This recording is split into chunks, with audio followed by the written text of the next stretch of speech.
انہوں نے کہا نہیں یا اللہ، ہم تو تیری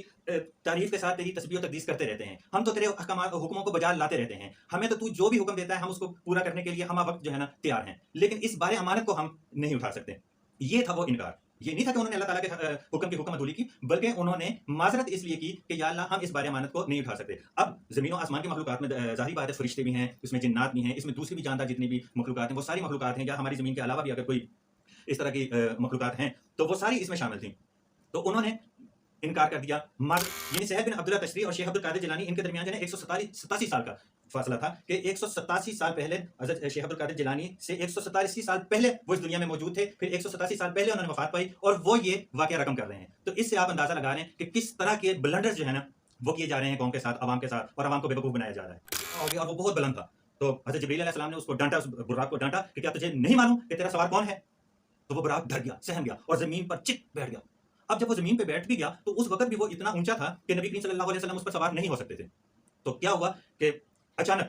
آنن فانن جو ہے نا حضرت شیخ عبد القادر جیلانی کی روح وہاں پہنچ جاتی۔ لیکن یہ جو اس طرح کی کتابیں جو مصنفین کی لکھی ہوئی ہیں کہ دیکھیں اس کا تو ویسے بھی کوئی وعدہ نہیں ہے نا اللہ تعالیٰ کے ساتھ، تاریخ کوئی بھی بندہ لکھ سکتا ہے، میں لکھ سکتا ہوں، آپ لکھ سکتے ہیں، کوئی بھی بندہ لکھ سکتا ہے۔ تو کتنے بڑے بلنڈر کے مطلب کہ وہ اتنا بڑا تھا اور وہ بیٹھ گیا، پھر بھی نبی کریم صلی اللہ علیہ وسلم نہیں پہنچ سکے، تو وہ کس طرح سے جو ہے نا وہ اس پر سوار ہوئے اور کیسے۔ لیکن یہ بات ادھر ختم نہیں ہوتی، کیونکہ پکچر ابھی باقی ہے۔ اس کے بعد کیا ہوتا ہے؟ اس کے بعد یہ ہوتا ہے کہ نبی کریم صلی اللہ علیہ وسلم براق پر سوار ہو کر چلے جاتے ہیں اور آسمانوں کی سیر کرتے چلے جاتے ہیں، اور یہ لمبا واقعہ ہے، بارے اس کو کیا ڈسکس کرنا ہر کسی کو پتا ہے۔ لیکن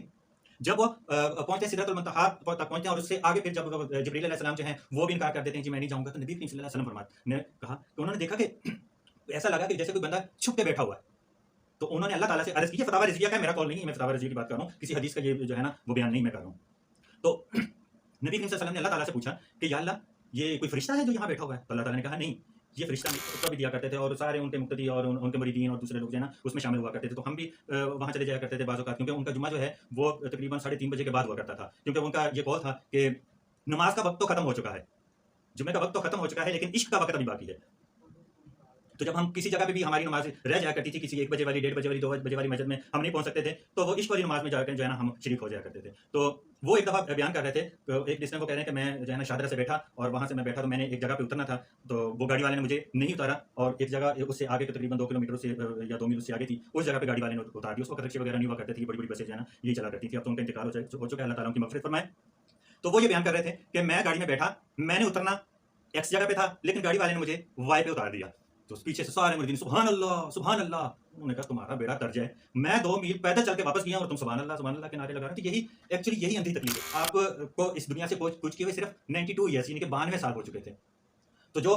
1000 سال بعد جو اتنی تیزی کے ساتھ جو انسان مدد کر سکتا ہے، تو 92 سال تو ابھی کچھ بھی نہیں تھا اس کے لیے، اور وہ اس کے لیے جو ہے نا شیخ صاحب کو رحمۃ اللہ علیہ کو کہیں باہر بھی نہیں جانا پڑنا تھا، تو بغداد ان کا اپنا گھر تھا، اپنا شہر تھا جہاں وہ مدفن تھے۔ تو اس وقت خلاقو خان نے یہ حال کر دیا اور 10 لاکھ کے قریب جو ہے نا لوگوں کو اس نے قتل کر دیا، لیکن شیخ عبد القادر جیلانی ان کی مدد کے لیے نہیں آیا۔ یقیناً لوگوں نے پکارا ہوگا، یقیناً اس کو بھی کہا ہوگا یا شیخ ہماری مدد کیجیے، لیکن وہ نہیں، کیونکہ یہ چیزیں پریکٹیکل ہیں، یہ کتابی باتیں نہیں ہیں۔ خلاقو خان نے جب حملہ کیا اور وہاں قتل و غارت کا بازار گرم کیا تو یہ پریکٹیکل چیز تھی، یہ کوئی عام باتیں تو نہیں تھی کہ کتابوں میں یا کسی نے سینہ در سینہ جو ہے وہ باتیں چلی آ رہی ہیں، وہ مدد کرتے ہیں، کوئی بھی چکر ایسا نہیں ہے، یہ سارے بلنڈر ہیں۔ اسی لیے میں کہتا ہوں کہ اندھی تکلیف چھوڑ دو اور ہوش کے ناہن لو، پہلے بات کو تولو، پھر اے ہاشم اس کی اولاد اپنے اعمال ٹھیک کر لو، قیامت والے دن میں تمہارے کسی کام نہیں آ سکوں گا۔ اے فاطمہ کل کو تم اس وجہ سے نہیں بخشی جاؤ گی کہ تم محمد صلی اللہ علیہ وسلم کی بیٹی تھی، اپنے اعمال درست کرو، نماز پڑھو، زکات دو،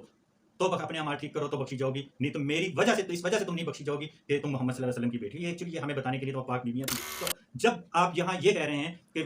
حضرت شیخ عبد القادر جیلانی کا قدم جو ہے وہ تمام ولیوں کی گردنوں پر ہے، تو مجھے بتائیں کہ کیا وہ حضرت ابوبکر صدیق رضی اللہ تعالیٰ عنہ سے بھی بڑھ گئے تھے؟ کیا وہ عمر فاروق رضی اللہ تعالیٰ عنہ سے بھی بڑھ گئے تھے؟ کیا وہ عثمان غنی رضی اللہ تعالیٰ عنہ سے بھی بڑھ گئے تھے؟ کیا وہ علی رضی اللہ تعالیٰ عنہ سے بھی وہ ان کا رتبہ اتنا بڑا ہو گیا تھا کہ ان سب کی گردنوں پر ان کا قدم آ گیا؟ کتنا بڑا بلنڈر ہے اور کتنی عجیب سی بات ہے، اور میں تو حیران ہوتا ہوں کہ یہ بات آپ لوگ سن کیسے لیتے ہیں اور اس کو اپنے منہ سے بیان کیسے کر لیتے ہیں اور کتابوں میں اتنے بلنڈر لکھ کیسے لیتے ہیں کہ ایک جو ہے نا ایک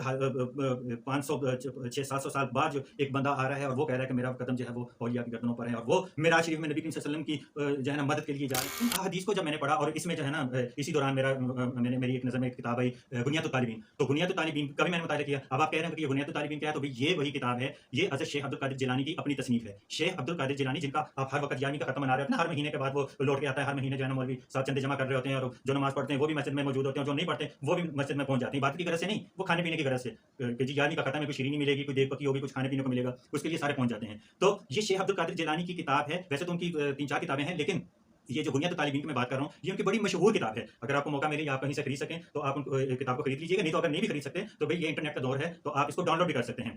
آپ کتاب کو جو ہے نا اسے کروم سے جا کے یا گوگل سے جا کے آپ اس کو ڈاؤن لوڈ بھی کر سکتے ہیں. تو آپ اس کی سافٹ کاپی لے کے آپ اس کو پڑھ سکتے ہیں. تو جب میں نے اس کتاب کو پڑھا، یہ ان کی بڑی اعلیٰ کتاب ہے اور اس میں بہت ساری شریعت کے بہت سارے احکامات لکھے ہیں، بڑی اچھی چیزیں ہیں. تو اس میں زکات کے بعد یا زکات سے پہلے کچھ بکس میں نے 2-3 کتابیں کی ڈاؤن لوڈ کی. کہیں یہ تو نہیں ہے کہ یہ کسی بندے نے اور نے لکھ دی، تو ایسا ہرگز بھی نہیں ہے. تھوڑی سی ترتیب میں تھوڑا سا فرق آ جاتا ہے کہ نماز کا یہ جو نماز کے مستحبات ہیں اس کے کچھ کبھی تو چیپٹر جو ہے نا زکات سے پہلے آ جاتی ہے، زکات کے بعد آ جاتا ہے، یعنی کہ اسی کے راؤنڈ اباؤٹ جو ہے نا آپ کو یہ چیپٹر ملے گا. تو اس میں نماز کا طریقہ بھی انہوں نے لکھا ہوا ہے. اب آپ اندازہ کریں کہ جن کے ہم 11ویں کے ختم کھاتے ہیں،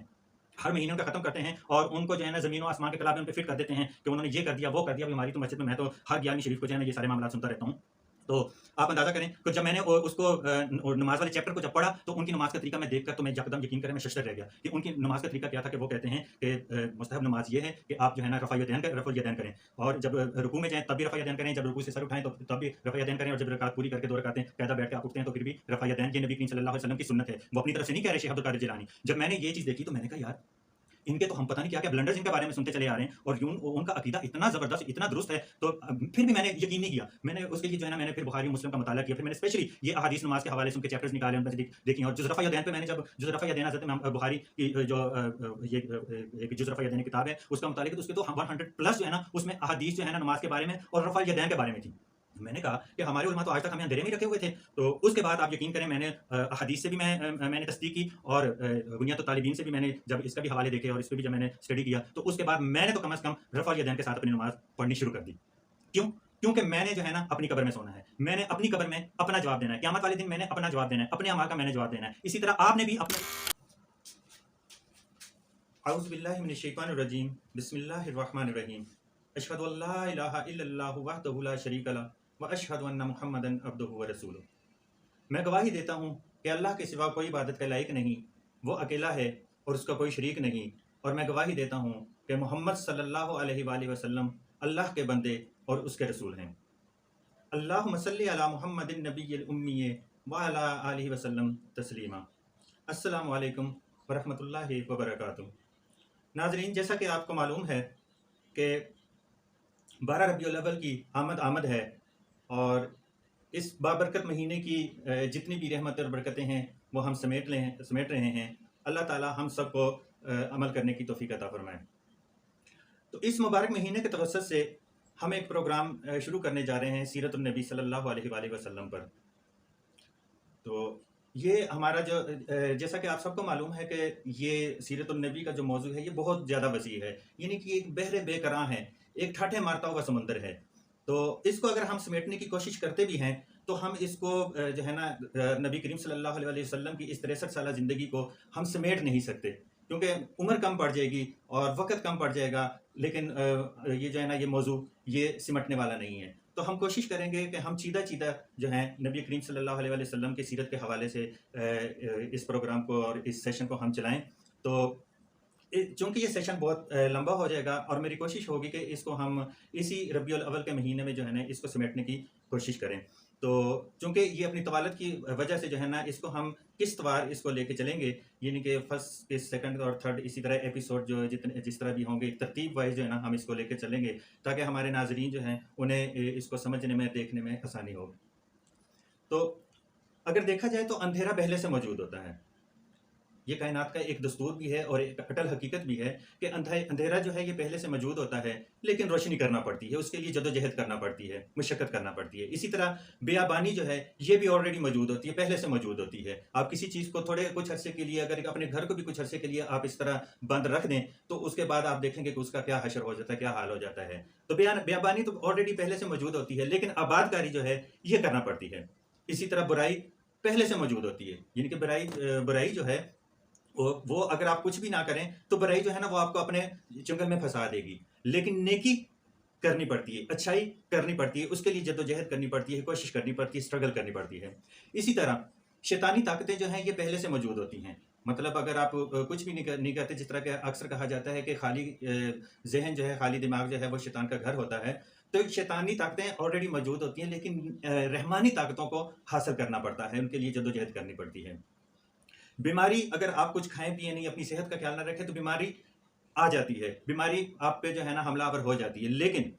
تندرستی کے لیے آپ کو جدوجہد کرنی پڑتی ہے، ڈاکٹرز کے پاس جانا ہوتا ہے، حکماں کے پاس جانا ہوتا ہے، اور اس کے لیے جو ہے نا بڑے پرہیز اور بڑی میڈیسن وغیرہ لینی پڑتی ہے۔ تو یہ کائنات کا دستور ہے کہ زوال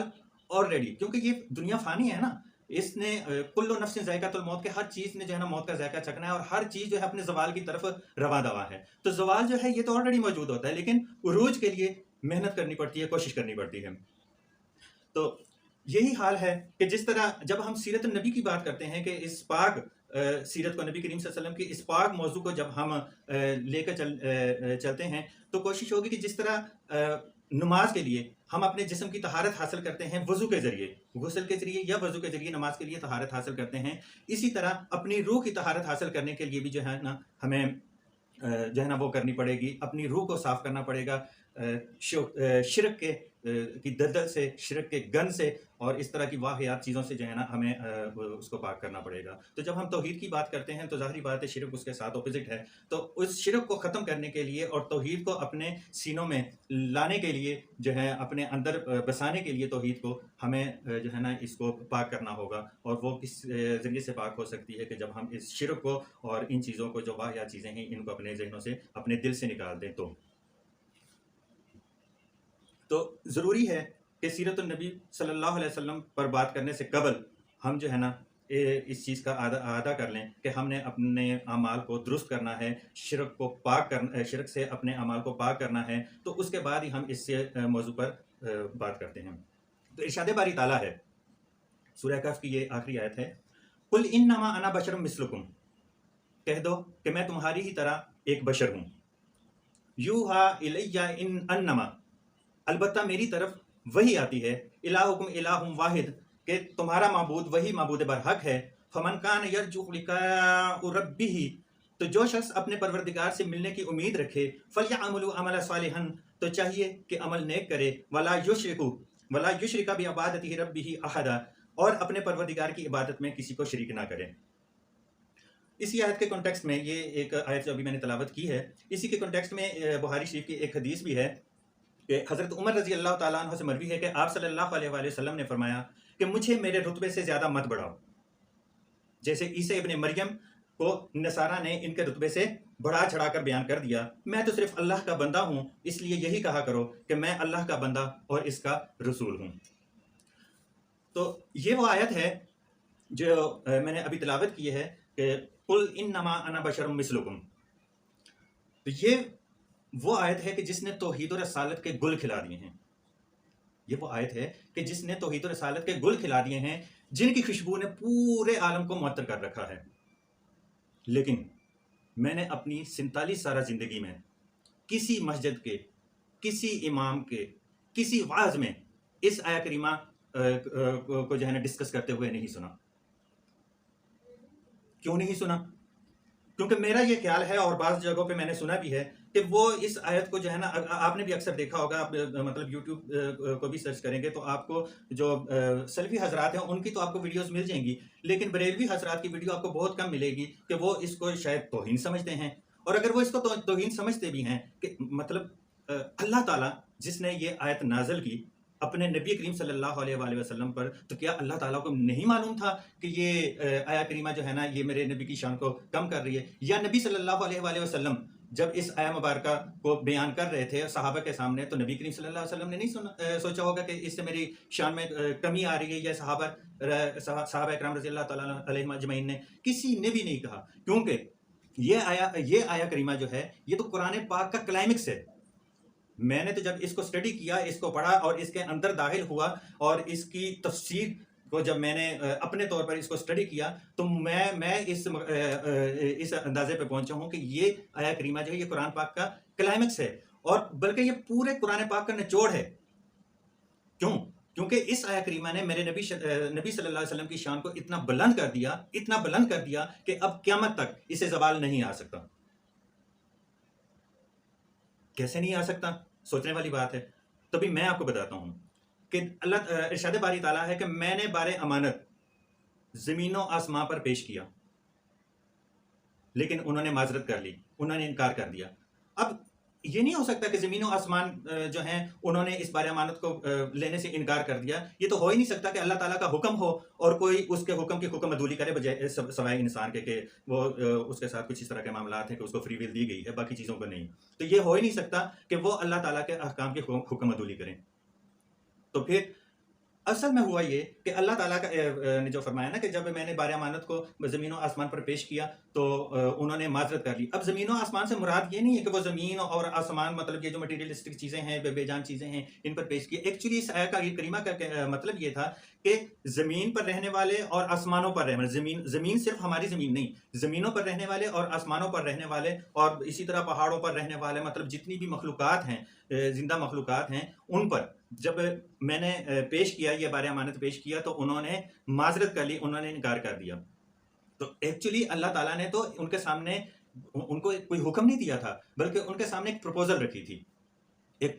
تھی، ایک تجویز رکھی تھی کہ بھئی آپ کی مرضی ہے کہ آپ اس کو قبول کر لیں یا آپ اس کا انکار کر لیں.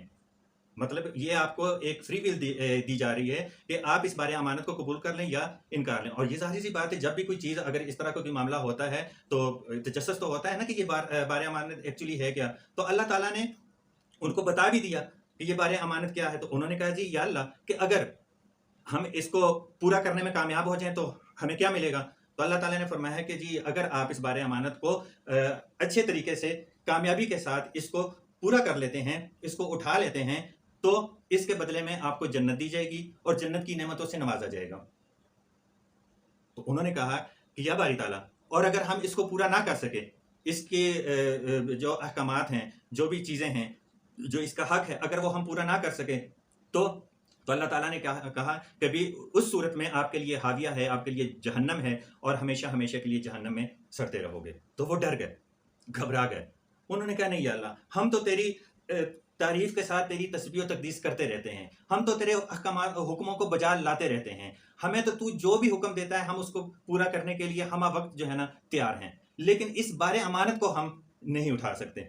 یہ تھا وہ انکار. یہ نہیں تھا کہ انہوں نے اللہ تعالیٰ کے حکم کی حکم عدولی کی، بلکہ انہوں نے معذرت اس لیے کی کہ یا اللہ ہم اس بار امانت کو نہیں اٹھا سکتے. اب زمین و آسمان کی مخلوقات میں ظاہری بات ہے، فرشتے بھی ہیں، اس میں جنات بھی ہیں، اس میں دوسری بھی جاندار جتنی بھی مخلوقات ہیں وہ ساری مخلوقات ہیں، یا ہماری زمین کے علاوہ بھی اگر کوئی اس طرح کی مخلوقات ہیں تو وہ ساری اس میں شامل تھیں. تو انہوں نے انکار کر دیا، معذرت کر لی کہ یا اللہ ہم اس بار امانت کو نہیں اٹھا سکتے. تو اس کے بعد اللہ تعالیٰ کا ارشاد ہے، اللہ تعالیٰ فرماتا ہے کہ اس امانت کو میں نے آدم پر پیش کیا. تو جب آدم نے بھی یہی سوال کیا کہ یا اللہ اگر اس کو میں پورا کر لیتا ہوں تو کیا ہوگا، تو تمہیں جنت ملے گی اور جنت کی تمام نعمتوں سے نوازے جاؤ گے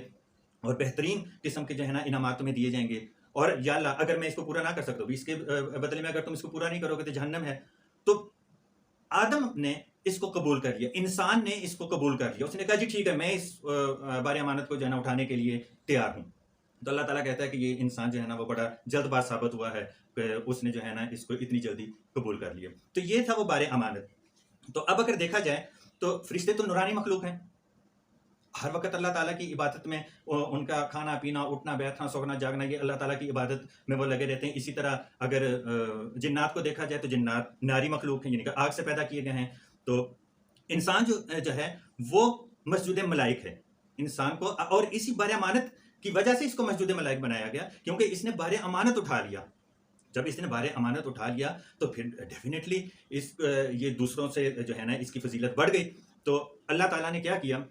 کہ اس کو مسجود ملائک بنا دیا. اور یہاں میری نظم کا ایک شعر بھی ہے کہ ملائک نور سے تو نار سے جنات ہیں، لیکن ملائک نور سے تو نار سے جنات ہیں، لیکن یہ خاکی اپنی فطرت میں دو نونوں سے بھی اعلیٰ ہے. دو نون کون سے ہیں؟ یعنی ایک نوری اور ایک ناری. کہ یہ جو ہمارے سامنے یہ سپیشیز ہیں، فرشتوں کی ایک سپیشی ہے اور اسی طرح ایک جنات کی سپیشی ہے، تو ان دونوں سے جو ہے نا اللہ تعالیٰ نے اس کو ان پر برتری عطا کر دی، یعنی کہ فرشتوں پر بھی اسے برتری عطا کر دی اور جنات پر بھی اسے برتری عطا کر دی۔ اب دیکھیں کہ یوں تو اگر آپ دیکھیں تو ہر وقت انسان کیا راگ لاپتا رہتا ہے کہ انسان اشرف المخلوقات ہے، انسان اشرف المخلوقات ہے، انسان اشرف المخلوقات ہے، لیکن جب بات آتی ہے میرے آقا کریم صلی اللہ علیہ وآلہ وسلم کی تو آپ کے مطلب زبانوں پر تالے لگ جاتے ہیں، گھنگ ہو جاتے ہیں، اور باتیں جو ہے نا جس طرح آپ کے ہونٹوں پر چیپی لگ گئی ہو، تو اس وقت کوئی بھی بندہ یہ نہیں کہتا۔ حالانکہ جب پہلے بتایا جا رہا ہے کہ بار امانت کو زمین و آسمان کی کسی مخلوق نے قبول نہیں کیا اور آدم نے اس کو قبول کیا اور اس کو مسجود ملائک بھی ٹھہرا دیا گیا، یعنی انہیں اس سے افضل بھی قرار دیا گیا۔ اس کی ایک نشانی تو یہ بھی ہے نا کہ فرشتے تو دیکھیں کہ ہر وقت آپ کی خدمت میں جتے ہوئے لگے رہتے ہیں، ہر وقت آپ کی خدمت کر رہے ہوتے ہیں۔ یہ دو فرشتے جو ہمارے دونوں کندھوں پر ہیں وہ بھی ہماری خدمت میں لگے ہوئے ہیں۔ اسی طرح کوئی پانی کا فرشتہ، کوئی بارش برسانے کا کسی کے ذمہ کام ہے، کسی کچھ فرشتوں کا روح قبض کرنے کا جو ہے نا کام ہے، کسی کا سور پھونکنے کا ہے، کسی نے عرش مولا کو جو ہے نا وہ اپنے کندھوں پر اٹھا رکھا ہے۔ تو یہ فرشتے جو ہے نا وہ آپ کے کام میں لگے ہوئے ہیں۔ تو آپ فرشتوں سے جب آپ برتر ہو گئے تو پھر نبی کریم صلی اللہ علیہ وآلہ وسلم کو بشر کہنے میں آپ کی زبانیں کیوں بند ہو جاتی ہیں، اور کیوں کہتے ہیں کہ بشر کہنے سے آپ صلی اللہ علیہ وسلم کی شان کم ہوتی ہے؟ میں آپ کو کہتا ہوں کہ خبردار خبردار اگر کسی نے میرے نبی کی صلی اللہ علیہ وسلم کی شان کو کم کرنے کی کوشش کی یا اسے گھٹانے کی کوشش کی، اگر محمد نور ہیں، محمد صلی اللہ علیہ وسلم نور ہیں، تو اللہ تو وہ تو پھر بھی مطلب اگر نبی کریم صلی اللہ علیہ وسلم نور ہیں تو وہ پھر بھی اللہ تو نہیں ہو سکتے نا، اللہ بھی تو نور ہی نور ہے نا۔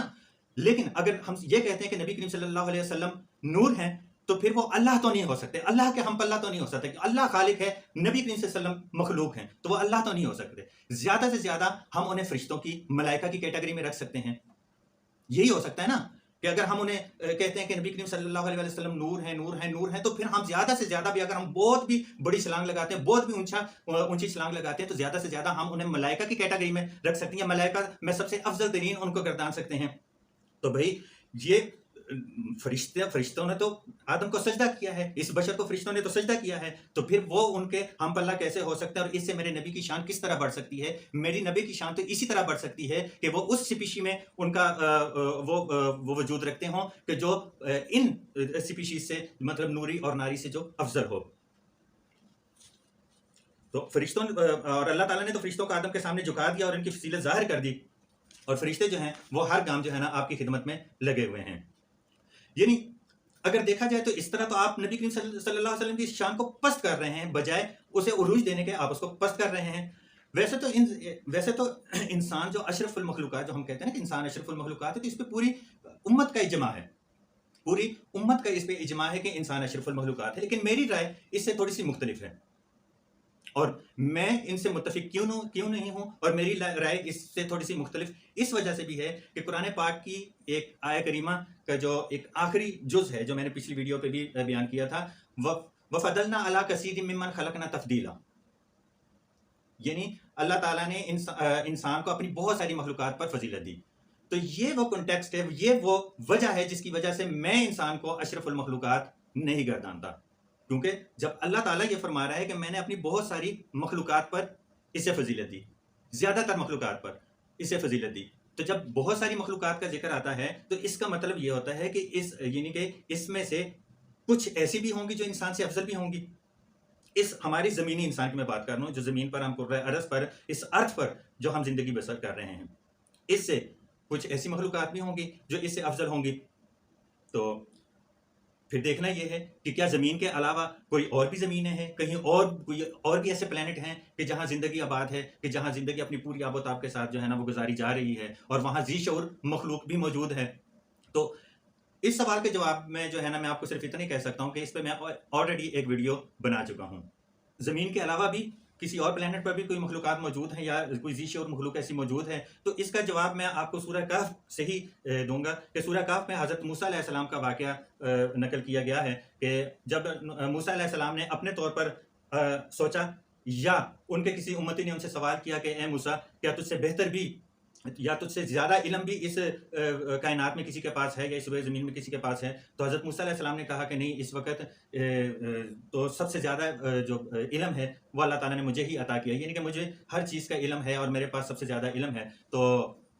اللہ تعالیٰ نے اسی وقت وہی بھیجی اور فرمایا کہ اے موسیٰ، میرا ایک بندہ ایسا بھی ہے کہ جس کے پاس تجھ سے بھی زیادہ علم ہے، یا اس کے پاس وہ علم ہے جو تیرے پاس نہیں ہے۔ تو موسیٰ علیہ السلام نے جو ہے نا اسی وقت اس آدمی سے، اس اللہ کے بندے سے ملنے کی خواہش کی، اور اس کے بعد ایک پورا واقعہ ہے حضرت موسیٰ علیہ السلام کا اور حضرت خضر علیہ السلام کا۔ اور پھر جب وہ کشتی میں سفر کر رہے ہوتے ہیں اور ایک چڑیا آتی ہے اور سمندر سے ایک چونچ، اپنی چونچ میں ایک قطرہ پانی کا لے کے اڑ جاتی ہے، تو حضرت خضر علیہ السلام حضرت موسیٰ علیہ السلام سے فرماتے ہیں کہ موسیٰ، تیرا علم اور میرا علم یہ اتنا ہی ہے، ہم نے یعنی کہ اللہ کے علم سے اتنا ہی کم کیا ہے جتنا اس پورے سمندر سے اس چڑیا نے ایک چونچ پانی لے لیا ہے۔ تو آپ اندازہ کریں کہ چڑیا کا ایک گھونٹ یا ایک چونچ میں جو اس نے پانی لیا ہوگا، اس سے سمندر کو کیا فرق پڑا ہوگا۔ تو اب اس کے بعد بھی اگر کوئی شخص یہ کہے کہ یا کوئی یہ سوچے کہ محمد صلی اللہ علیہ وسلم ہم جیسے بشر ہیں، تو افسوس ہے ان کی سوچ پر اور ان کی عقلوں پر کہ نبی کریم صلی اللہ علیہ وآلہ وسلم جو ہیں وہ ایز اے سپیشی ایک بشر ہیں۔ آپ سمجھ رہے ہیں نا میری بات کو، کہ ایز اے سپیشی یعنی کہ وہ اس سپیشی میں ہے جو ان مخلوقات سے افضل تھی، تو وہ ایز اے سپیشی ایک بشر ہیں، مگر آپ پر وہی آتی ہے، جس طرح کہ اس آیہ کریمہ میں ہے نا، قل انما انا بشر مثلکم یوحی الی انما، کہ کہہ دو کہ میں تمہاری طرح ایک بشر ہوں لیکن مجھ پر وہی آتی ہے۔ اب وہی ہم پہ تو نہیں آ سکتی نا، ہم عام انسانوں پہ تو وہی نہیں آ سکتی۔ مطلب یہ تو ایک اٹل حقیقت ہے نا کہ وہی صرف انبیاء کرام علیہ الصلوۃ والسلام پر ہی آتی ہے، اور یہ انبیاء جو ہوتے ہیں یہ اللہ تعالیٰ کے چنے ہوئے بندے ہوتے ہیں، یہ معصومین ہوتے ہیں، معصوم ہوتے ہیں، اور انبیاء کے علاوہ کوئی بھی معصوم نہیں، نہ تو صحابہ کرام، نہ تابعین، نہ تبع تابعین، نہ کوئی بزرگان دین، اور نہ کوئی ولی اللہ، اور کوئی بھی جو ہے نا وہ معصوم نہیں ہو سکتا۔ ہر انسان سے جو ہے نا وہ غلطی ہو سکتی ہے، اس سے گناہ ہو سکتا ہے، لیکن انبیاء سے نہیں، کیونکہ نبی کی زبان سے اللہ تعالیٰ خود کلام فرما رہا ہوتا ہے، تو وہ معصومین ہوتے ہیں اور ان کا ہر عمل جو ہے وہ اللہ تعالیٰ کے تابع ہوتا ہے۔ تو نبی کریم صلی اللہ علیہ وسلم جو ہے نا وہ معصومین میں سے ہیں، وہ معصوم ہیں، اور وہ ان پر وحی آتی ہے، تو اس وجہ سے بھی وہ ہمارے جیسے نہیں ہو سکتے۔ اور دوسرا یہ کہ آپ کے قلم مبارک پر جو ہے نا ایک ایسا نور تھا، نبی کریم صلی اللہ علیہ وآلہ وسلم کے قلم مبارک پر ایک ایسا نور تھا جس نے اس نبی کریم صلی اللہ علیہ وسلم کے سارے وجود کو ڈھانپ رکھا تھا۔ اس نور نے نبی کریم صلی اللہ علیہ وسلم کے سارے وجود کو ڈھانپ رکھا تھا، اور یہ وہی نور تھا جس پر روح الامین حضرت جبرائیل علیہ السلام آ کر وہی نازل کیا کرتے تھے۔ اور روح کا مقام یا نور کا مقام کیا ہوتا ہے کہ وہ دل ہوتا ہے۔ دل جو ہے یہ کسی نور کا یا کسی روح کا جو ہے نا اس کی سمجھ لیں کہ اس کی سکونت ہے، یہاں وہ رہائش پذیر ہو سکتی ہے، اس میں سما سکتی ہے۔ تو روح پہ جو ہے نا نبی صلی اللہ علیہ وسلم کے دل پر اور نبی صلی اللہ علیہ وسلم کی روح پر جو ہے نا وہ نور نازل ہوتا رہا قرآن حکیم کو، فرقان حکیم کی صورت میں۔ مگر بطور سپیشی اگر دیکھا جائے تو آپ بشر ہی ہیں۔ یہی وجہ ہے کہ آپ کے کاروبار زندگی اور تقاضۂ بشریت جو ہے وہ عام انسانوں جیسے ہی تھے۔ مطلب آپ صلی اللہ علیہ وسلم نے کاروبار کیا، آپ نے شادیاں کی، آپ کے بچے ہوئے، اور آپ نے تجارت کی، بھیڑ بکریاں چرائیں، اور پھر اس کے بعد جو ہے نا ہجرت بھی کی، لوگوں کو دین کی دعوت بھی دی، اور مشکلیں بھی جھیلی، بہت ساری مشکلیں بھی جھیلیں، جس طرح طائف کے سفر میں جو ہے نا شریر بچوں نے، لوگوں نے آپ پر پتھر بھی برسائے، اور آپ کا جو پاؤں مبارک تھے وہ خون میں لت پت ہو گئے تھے۔ تو یہ وہ ساری وہ بتقاضۂ بشریت جو تھی، یہ ساری وہ چیزیں تھیں جو ان کے ساتھ تھیں۔ تو اس کے بعد اب جو لوگ یہ سمجھتے ہیں کہ نبی کریم صلی اللہ علیہ وسلم کا سایہ مبارک نہیں تھا یا گنبد خضرا کا سایہ نہیں تھا، مطلب دیکھیں نا، ہم اس کم از کم پاکستان میں جو ہم رہ رہے ہیں یہاں تو یہی چیزیں ہمیں دیکھنے میں ملتی ہیں اور یہی سننے میں آتا ہے کہ نبی کریم صلی اللہ علیہ وسلم کا سایہ، اس پہ بہت ساری نعتیں بھی ہیں کہ سایہ نہیں کوئی، گنبد خضرا کا سایہ نہیں کوئی، اور نبی کریم صلی اللہ علیہ وسلم کا کوئی سایہ نہیں تھا۔ تو ان کی تو اگر اس طرح کی بات اگر کوئی سوچتا ہے تو یہ ان کی صرف کم عقلی ہے اور اندھی تقلید کا نتیجہ ہے، جو ان کی عقلوں پر تالے لگا دیتا ہے۔ یہ اندھی تقلید جو ہے یہ انسان کی عقلوں پر تالے لگا دیتی ہے اور اس میں سوچنے اور سمجھنے کی صلاحیت جو ہے وہ ختم ہو جاتی ہے۔ اسی کانٹیکسٹ میں آپ کو ایک واقعہ جو ہے نا وہ سناتا چلا جاؤں۔ واقعہ تو ہے حضرت شیخ عبد القادر جیلانی کے حوالے سے، اور یہ کتاب جو ہے یہ کتاب ہے قلائد الجواہری، قلائد الجواہری فی مناقب شیخ عبد القادر گیلانی، اور اس کے جو مصنف ہیں وہ ہیں علامہ محمد بن یحییٰ تازمی، اور جس کی یہ واقعہ جو ہے اس کے جو راوی ہیں وہ ہیں ابو محمد سہل بن عبداللہ تشتری، ابو محمد سہل بن عبداللہ تشتری، المتوفہ 283 ہجری، المتوفہ 283 ہجری۔ تو واقعہ وہ بیان کرتے ہیں کہ ایک دفعہ حضرت حضرت جنید بغدادی کہہ رہا ہوں، حضرت شیخ عبد القادر جیلانی جو ہیں وہ عراق کے لوگوں کی نظروں سے اوجھل ہو گئے، مطلب وہ کہیں چلے گئے، تو لوگ بڑے پریشان ہوئے، تو انہوں نے سوچا کہ ان کو تلاش کیا جائے، تو وہ کہتے ہیں کہ ہم چند لوگ جو ہیں بغداد کے، ہم انہیں تلاش کرنے کی غرض سے نکلے، تو ہمیں پتہ چلا، ہمیں بتایا گیا کہ وہ دجلہ کی طرف انہیں جاتے ہوئے آخری دفعہ دیکھا گیا ہے۔ تو وہ کہتے ہیں کہ ہم سب لوگ جو ہیں وہ دریا دجلہ کی طرف روانہ ہو گئے، تو جب ہم دجلہ پر پہنچے تو ہم نے دیکھا کہ شیخ عبد القادر جیلانی جو ہیں وہ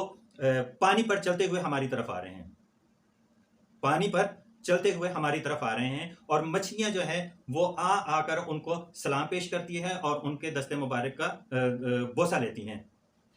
تو وہ کہتے ہیں ابھی یہ منظر ہم دیکھ ہی رہے تھے کہ اچانک ظہر کی نماز کا وقت ہو گیا، تو وہ کہتے ہیں کہ ہم نے دیکھا کہ خلا میں ایک قالین، ایک جائے نماز جو ہے وہ خلا میں معلق جو ہے وہ وہاں نیچے آئی، ایسی بالکل جس طرح حضرت سلیمان علیہ السلام کا جو قالین تھا جس پر وہ بیٹھ کر تو جو ہواؤں میں چلا پھرا کرتے تھے، تو ویسے ہی ایک قالین یا ایک جائے نماز جو ہے نا وہ ہوا میں معلق ان کے سامنے آئی اور ہوا میں ہی وہ بچھ گئی، اور ہم نے دیکھا کہ اس پہ کچھ آیات کریمہ بھی لکھی ہوئی تھی جو ابھی اس وقت فی الحال مجھے یاد نہیں ہے کہ وہ کون سی ہے، ولا خوف علیہم ولا هم يحزنون، کہ اولیاء اللہ کو جو ہے نا کسی قسم کا خوف نہیں، اس طرح کی آیتیں بھی لکھی ہوئی تھیں، اور وہ جائے نماز سبز رنگ کی تھی اور سونے اور چاندی سے مجزن تھی۔ تو فرماتے ہیں کہ وہاں اذان ہوئی اور پھر اس کے بعد جو ہے نا اقامت کہی گئی، اور جب اقامت کہی گئی تو بہت سارے لوگ وہاں جمع ہو گئے، اچانک ہم نے دیکھا کہ وہاں بہت سارے لوگ جمع ہو گئے، اور اس میں جو ہے نا وہ ایسے لوگ تھے کہ جنہیں ہم نے پہلے نہیں دیکھا تھا، یا ان کی وجاہت اور ان کی وحشت سے جو ہے نا پتہ چلتا تھا کہ یہ کوئی مطلب کوئی انسان وغیرہ تو نہیں تھے، کوئی فرشتے ہوں گے۔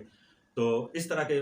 مطلب کوئی لوگ جمع تھے وہاں، اور ایک ان کا جو ہے نا سربراہ بھی تھا۔ تو جب اقامت کہی گئی تو عبد القادر جیلانی صاحب جو ہیں وہ آگے ہوئے اور انہوں نے نماز پڑھائی اور اس کے بعد دعا کی۔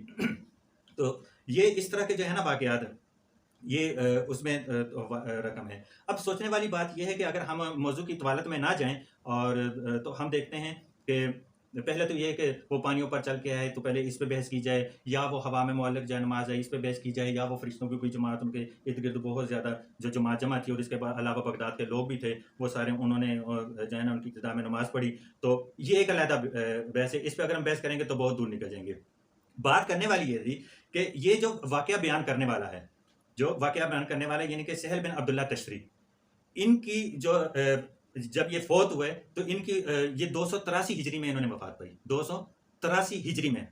اس چیز کو ذرا تھوڑا سا غور سے سنیے گا کہ سہل بن عبداللہ تشتری جو اس واقعہ کے راوی ہیں اور اس واقعہ کو بیان کر رہے ہیں اس کتاب میں، ان کی وفات 283 ہجری میں ہوتی ہے، اور جن کا یہ واقعہ بیان کیا جا رہا ہے یعنی شیخ عبد القادر جیلانی کا، وہ 470 ہجری میں پیدا ہوتے ہیں۔ سمجھ آ رہی ہے میری بات کی کہ جن کا جو واقعہ بیان کر رہے ہیں وہ تو 283 ہجری میں وفات پا چکے ہیں، اور جن کا واقعہ بیان ہو رہا ہے وہ 470 ہجری میں ابھی پیدا ہو رہے ہیں، یعنی سہل بن عبداللہ تشتری اور شیخ عبد القادر جیلانی، ان کے درمیان جو ہے 187 سال کا فاصلہ تھا، کہ 187 سال پہلے حضرت شیخ عبد القادر جیلانی سے 187 سال پہلے وہ اس دنیا میں موجود تھے، پھر 187 سال پہلے انہوں نے وفات پائی، اور وہ یہ واقعہ رقم کر رہے ہیں۔ تو اس سے آپ اندازہ لگا رہے ہیں کہ کس طرح کے بلنڈرز جو ہے نا وہ کیے جا رہے ہیں قوم کے ساتھ، عوام کے ساتھ، اور عوام کو بے وقوف بنایا جا رہا ہے کہ کس طرح کوئی بندہ 187 سال پہلے جو ہے 187 سال بعد ہونے والا واقعہ جو ہے نا وہ بیان کر سکتا ہے۔ بہرحال اس طرح کے اور بھی بہت ساری چیزیں ہیں۔ اسی طرح فتاوی رضویہ میں اگر آپ دیکھتے ہیں کہ جس کے مصنف ہے جناب حضرت احمد رضا خان بریلوی رحمۃ اللہ علیہ، تو ان کی یہ جو کتاب ہے فتاوی رضویہ میں، اس میں بھی آپ کو درجنوں اس طرح کے بلنڈرز مل جاتے ہیں۔ یعنی جب نبی کریم صلی اللہ علیہ وسلم کو معراج ہونی تھی، یہ واقعہ فتاوی رضویہ میں درج ہے۔ آپ خود بھی جو ہے نا فتاوی رضویہ حضرت احمد رضا خان بریلوی رحمۃ اللہ علیہ کی یہ کتاب جب آپ پڑھیں گے تو آپ کو یہ واقعات اس میں جو ہے نا ملیں گے۔ اس کے علاوہ میں بہت ساری چیزیں جو ہے نا آپ کو بتاؤں گا، لیکن ابھی وقت کی کمی کی وجہ سے جو ہے نا ابھی ہم اسی پہ بات کر لیتے ہیں کہ جب نبی کریم صلی اللہ علیہ وسلم کو معراج ہو رہی تھی تو وہ فرماتے ہیں اس فتاوی رضویہ میں، وہ فرماتے ہیں کہ اس وقت جب حضرت جبرائیل علیہ السلام براق لے کے آئے تو وہ براق جو ہے وہ بڑا مستیاں کرنے لگا اور کھڑا ہو گیا، اور وہ بہت بلند تھا. تو حضرت جبرائیل علیہ السلام نے اس کو ڈانٹا، اس براق کو ڈانٹا کہ کیا تجھے نہیں معلوم کہ تیرا سوار کون ہے؟ تو وہ براق ڈر گیا، سہم گیا اور زمین پر چت بیٹھ گیا. اب جب وہ زمین پہ بیٹھ بھی گیا تو اس وقت بھی وہ اتنا اونچا تھا کہ نبی کریم صلی اللہ علیہ وسلم اس پر سوار نہیں ہو سکتے تھے. تو کیا ہوا کہ اچانک آنن فانن جو ہے نا حضرت شیخ عبد القادر جیلانی کی روح وہاں پہنچ جاتی ہے، اور وہ فرماتے ہیں کہ وہ روح اس نے جو ہے نا اسرائیل علیہ السلام سے ناراضگی اختیار کر کے جو ہے نا زبردستی یہ وہاں سے نکلی کہ میرے نبی کریم صلی اللہ علیہ وسلم کی مجھے مدد کرنے دو. تو وہ آنن فانن وہ وہاں پہنچ گئی اور نبی کریم صلی اللہ علیہ وسلم کے نیچے اس نے اپنا کندھا رکھا. تو نبی کریم صلی اللہ علیہ وسلم نے شیخ عبد القادر جیلانی کے کندھے پر قدم رکھا اور وہ براق پر سوار ہو گئے. سمجھ رہے ہیں آپ میری بات کو؟ وہ براق پر، آپ صلی اللہ علیہ وسلم براق پر سوار ہو گئے. اب یہاں 2-3 چیزیں جو ہے نا وہ قابل غور ہیں. پہلی بات کہ روح الامین حضرت جبرائیل علیہ السلام براق کو لے کے آ رہے ہیں، اور ان کی طاقت کا اور ان کی رفتار کا تو کیا عالم ہے کہ مطلب وہ تو بیان سے باہر ہے. کہ وہ نبی کریم صلی اللہ علیہ وسلم تو فرمایا کرتے تھے کہ میں نے جبرائیل علیہ السلام کو دیکھا کہ اس کا ایک پر جو ہے وہ مشرق میں تھا اور ایک مغرب پر، اور پورے آسمان کو انہوں نے اپنی لپیٹ میں لے رکھا تھا. مطلب یہ ان کا رتبہ ہے، ان کی شان ہے حضرت جبرائیل علیہ السلام کی، اور وہ براق کو لے کے آ رہے ہیں. تو اب سوچنے والی بات یہ ہے کہ پہلے تو بات کر لیں کہ نبی کریم صلی اللہ علیہ وسلم کی اپنی حدیث جو ہے، جو نبی کریم صلی اللہ علیہ وسلم بیان فرماتے ہیں کہ وہ براق جو تھا وہ گھوڑے سے تھوڑا چھوٹا اور گدھے سے تھوڑا سا بڑا تھا. تو آپ اندازہ کریں کہ گھوڑے پہ تو انسان چھلانگ لگا کے بیٹھ جاتا ہے، عام روٹین کی بات، اور گدھے پر بھی اسی طرح، خچر پہ بھی اس طرح، یعنی کہ وہ خچر کے برابر تھی. گھوڑے سے تھوڑا سا چھوٹا اور گدھے سے تھوڑا سا بڑا، یعنی کہ خچر کے برابر تھا وہ براق. اور وہ زمین پہ بیٹھ بھی گیا تو اس کے باوجود نبی کریم صلی اللہ علیہ وسلم اس تک نہیں پہنچ سکتے. کتنا بڑا بلنڈر ہے کہ نبی کریم صلی اللہ علیہ وسلم جو احادیث ہمیں بیان کر، جو ہمیں بتاتی ہیں کہ براق کی یہ اسپیسیفیکیشن تھی کہ وہ اتنا بڑا تھا اور اتنا چھوٹا تھا اور اتنا اس کا قد تھا. لیکن یہ جو اس طرح کی کتابیں جو مصنفین کی لکھی ہوئی ہیں، کہ دیکھیں نا، اس کا تو ویسے بھی کوئی وعدہ نہیں ہے نا اللہ تعالیٰ کے ساتھ. تاریخ ہے، کوئی بھی بندہ لکھ سکتا ہے، میں لکھ سکتا ہوں، آپ لکھ سکتے ہیں، کوئی بھی بندہ لکھ سکتا ہے. تو کتنے بڑے بلنڈر کے مطلب کہ وہ اتنا بڑا تھا اور وہ بیٹھ گیا، پھر بھی نبی کریم صلی اللہ علیہ وسلم نہیں پہنچ سکے. تو وہ کس طرح سے جو ہے نا وہ اس پر سوار ہوئے اور کیسے. لیکن یہ بات ادھر ختم نہیں ہوتی، کیونکہ پکچر ابھی باقی ہے. اس کے بعد کیا ہوتا ہے؟ اس کے بعد یہ ہوتا ہے کہ نبی کریم صلی اللہ علیہ وسلم براق پر سوار ہو کر چلے جاتے ہیں اور آسمانوں کی سیر کرتے چلے جاتے ہیں. اور یہ لمبا واقعہ ہے، بارے اس کو کیا ڈسکس کرنا، ہر کسی کو پتا ہے. لیکن جب وہ پہنچتے ہیں سدرۃ المنتہا تک پہنچتے ہیں، اور اس سے آگے پھر جب جبرائیل علیہ السلام جو ہیں وہ بھی انکار کر دیتے ہیں، جی میں نہیں جاؤں گا. تو نبی کریم صلی اللہ علیہ وسلم نے کہا کہ انہوں نے دیکھا کہ ایسا لگا کہ جیسے کوئی بندہ چھپ کے بیٹھا ہوا ہے. تو انہوں نے اللہ تعالیٰ سے عرض کی. یہ فتاوی رضویہ کا ہے، میرا قول نہیں ہے، میں فتاوی رضویہ کی بات کر رہا ہوں، کسی حدیث کا یہ جو ہے نا وہ بیان نہیں میں کر رہا ہوں. تو نبی کریم صلی اللہ علیہ وسلم نے اللہ تعالیٰ سے پوچھا کہ یا اللہ، یہ کوئی فرشتہ ہے جو یہاں بیٹھا ہوا ہے؟ تو اللہ تعالیٰ نے کہا نہیں، یہ فرشتہ نہیں ہے، بلکہ یہ تمہاری امت کا ہی تمہارا ایک ادنا غلام ہے، تمہاری اولاد ہے، یہ شیخ عبد القادر جیلانی ہے. اچھا، یہاں بھی ایک چیز سوچنے والی ہے نا. تھوڑا سا جب ہم عقل کے گھوڑے دوڑاتے ہیں یا تھوڑا سا سوچتے ہیں تو پھر ہی ہم بلنڈرز کو وہ کر سکتے ہیں. نہیں تو ویسے تو ہم اس کو پڑھ کے اور نعرہ تکبیر، اللہ اکبر اور سبحان اللہ کہتے چلے جائیں. وہ ہمارے یہاں جب ہم چھوٹے چھوٹے تھے تو یہاں ایک پیر صاحب تھے، میں ان کا چلو نام نہیں لیتا. وہ پیر صاحب تھے تو انہوں نے کہیں جانا تھا. وہ پیر صاحب نے کہیں جانا تھا تو وہ فرما رہے تھے خطبے میں. مطلب وہ جو پیر صاحب تھے وہ جمعے کو خطبہ بھی دیا کرتے تھے، اور سارے ان کے مقتدی اور ان کے مریدین اور دوسرے لوگ جو ہے نا اس میں شامل ہوا کرتے تھے. تو ہم بھی وہاں چلے جایا کرتے تھے بعض اوقات، کیونکہ ان کا جمعہ جو ہے وہ تقریباً 3:30 بجے کے بعد ہوا کرتا تھا. کیونکہ ان کا یہ قول تھا کہ نماز کا وقت تو ختم ہو چکا ہے، جمعے کا وقت تو ختم ہو چکا ہے، لیکن عشق کا وقت ابھی باقی ہے.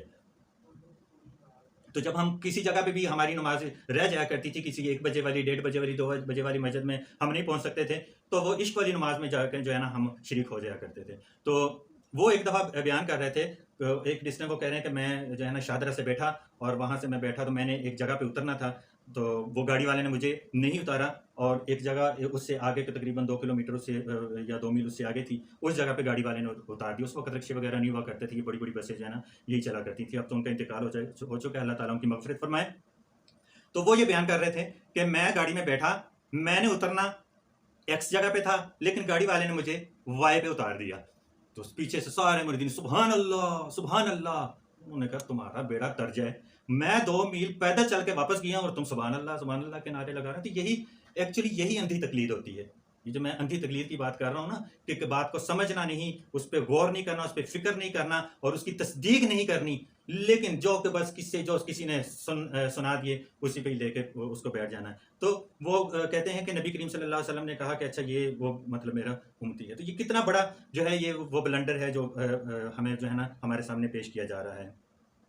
اور ان چیزوں کا جو ہے ان کا قرآن و حدیث کے ساتھ تو کوئی لینا دینا نہیں, کوئی تعلق نہیں ہے, لیکن اس طرح کی کتابوں میں ہمیں اس طرح کے جس طرح تذکرۃ الاولیاء دیکھ لیں, اسی طرح فتاوی رضویہ اور اس طرح جو ہے نا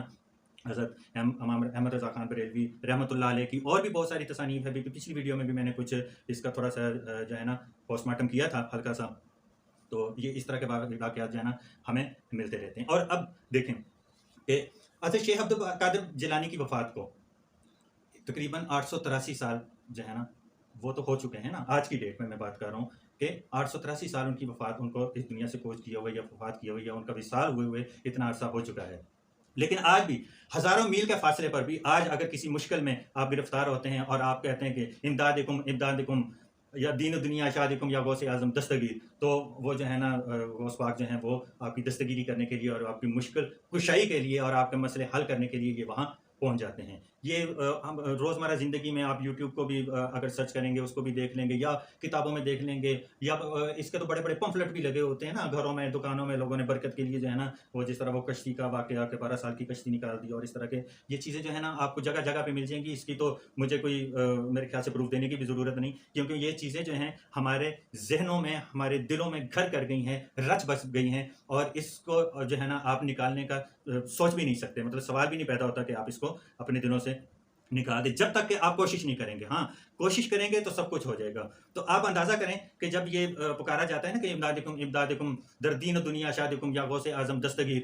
یا غوث پاک مدد یا غوث پاک مدد, تو وہ مشکل کشائی کے لیے آ جاتے ہیں. اور اس طرح کے بہت سارے اور بھی واقعات ہیں کہ میرے مرید کا اگر کوئی پتہ نہیں کتنے میل پر کچھ لنگ بھی کھل جائے تو مجھے پتہ چل جاتا ہے. یہ خیر علم کی باتیں ہیں, یہ تو اللہ ہی کے لیے ہیں اور اللہ تعالیٰ نے اس کی اجازت کسی کو بھی نہیں دی. لیکن ہمارے اولیاء جو ہے نا, جو ہمارے بزرگ ہیں, اصل میں بزرگوں کی بات تو نہیں, بزرگوں نے تو اس طرح کے معاملات بلنڈرز نہیں کیے ہوتے ہیں, یہ تو بعد میں جو ہم لوگ ان کے ساتھ منسوخ کر لیتے ہیں, یہ وہی چیز ہے اپنی روزی روٹی کے لیے. تو اس طرح کے ہم مطلب یہ ہمارے عقائد ہیں کہ ہم پکارتے ہیں اور مشکل کشائی کے لیے جو ہے نا ہمارے مشکل کشا غوث پاک جو ہے نا وہ تشریف لے آتے ہیں اور ہماری مشکل کو حل کر دیتے ہیں. اور اگر یہ جو میں ابھی آپ کے سامنے واقعات بیان کر رہا ہوں, مجھے نہیں پتا کہ جب یہ ویڈیو میں اپلوڈ کروں گا تو کتنی لوگ مجھے گالیاں دیں گے اور میرے بارے میں کیا کیا کہیں گے. بہرحال یہ ہر کسی کا اپنا معاملہ ہے. میں تو آپ کے سامنے حق اور سچ کھول کر رکھ رہا ہوں. ہدایت دینا اللہ تعالیٰ کا کام ہے اور حق اور سچ پہنچانا میرا کام ہے کہ جو میں آپ تک پہنچا رہا ہوں. تو وہ نہ تو صرف آپ کی آواز سنتے ہیں بلکہ آپ کی مدد کرنے کے لیے بھی آ جاتے ہیں. لیکن